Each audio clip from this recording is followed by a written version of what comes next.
Hi అండి. ఈరోజైతే గులాబీ పూల నర్సరీకి వచ్చామండి. ఎన్ని రకాల గులాబీ పూలు చూస్తుంటేనే కళ్ళు చెదిరిపోతున్నాయి. అంత బాగున్నాయి. నాకు పూల చెట్లను చూసినా, పండ్ల చెట్లను చూసినా నాకు తెలియకుండా చాలా ఆనందం అనిపిస్తుందండి. ఆ రోజు ఫుడ్ కూడా తినాలనిపించదు. అంత హ్యాపీగా ఉంటుంది నాకు. ఈ నర్సరీ అయితే చాలా గులాబీ మొక్కలు ఉన్నాయండి. కలర్కి ఒకటైతే తీసుకున్నాను. మొత్తం 20 పైనే తీసుకున్నాను అనుకుంటాను. అవన్నీ తీసుకున్నానండి. సర్దుతున్నాము. పాపం చంటి బిడ్డని ఎత్తుకొని ఆమె అయితే నాకు హెల్ప్ చేస్తుంది. అక్కడ తీసుకుని మళ్ళీ ఇంకొక నర్సరీకి కూడా వచ్చానండి. అక్కడ కూడా కొన్ని మొక్కలే తీసుకున్నాను. ఒక 15 మొక్కలు తీసుకున్నాను అక్కడ కూడా.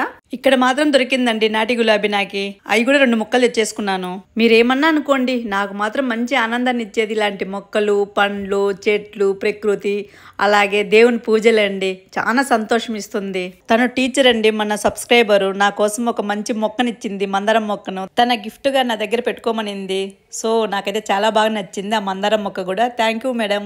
ఈ మొక్కలను తీసుకుని ఇంటికి వచ్చేసామండి. ఈ మొక్కలన్నీ నాటిన తర్వాత మళ్ళీ మీకు ఒక వీడియో చేసి పోస్ట్ చేస్తాను. Thank you for watching. Bye, take care.